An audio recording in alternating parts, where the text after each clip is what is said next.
नमोस्तु महाराज जी। महाराज जी, मैं जानना चाहता हूँ अहंकार क्या है और इससे इंसान बच के कैसे रहे। बहुत अच्छी बात है। अहंकार क्या है? मैं और उसके साथ कोई विशेषण लग जाना, इसका नाम अहंकार। मैं हूँ, ये मेरे स्वरूप की अभिव्यक्ति है, पर मैं कुछ हूँ, ये मेरे अहंकार की परिणति है। समझ गए? गहन अध्यात्म में जब हम बात जाते हैं तो अहंकार का बड़ा सूक्ष्मतम विश्लेषण मिलता है। हम मान को अहम कहते हैं, पर मान का जन्म कहाँ से होता उसे देखो। मान है क्या? अपने आप को कुछ का कुछ मानना ही मान है। मेरे मान को धक्का लगा या मुझे बड़ा मान मिला, क्या है? मेरे मान को धक्का मिला। किसी ने आपको पुश किया क्या? कुछ नहीं। मैंने अपनी जो काल्पनिक छवि बना रखी थी, उस छवि को थोड़ा आघात पहुंचा। मैंने उस छवि को अपनी छवि मान ली और मैं मान लिया। मेरे मान को धक्का लगा, मुझे ठेस पहुंची। ये क्या है? यही अहंकार है।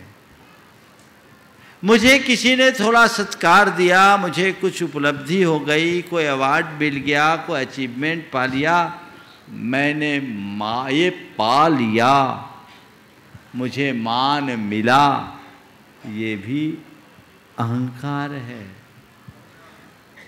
निखालिस मैं हूं, ये शुद्ध परिणति है। पर मैं कुछ हूं, मैं के साथ जहां कुछ विशेषण लगा कि अहम की सृष्टि हुई,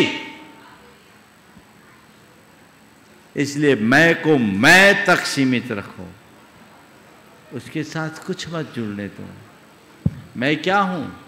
मैं शुद्ध चेतन आत्मा हूं, और जो मैं हूं वही ये है, वही वो है, वही सब है। मुझ में और औरों में रत्ती भर भी अंतर नहीं है, तत्वतः सभी समान है। जो मैं हूं वैसे ही सब है। ये समझ जिस मनुष्य के भीतर आती है, उसके मन में अहम कभी पनपता ही नहीं। अहंकार अपने आप को कुछ अलग दिखाने के लिए प्रेरित करता है। मैं कुछ हूं, आई एम सुपर। ये जो सुपेरिटी है, और इसको पलट दो जो इन्फीरिटी है, ये दोनों अहम है।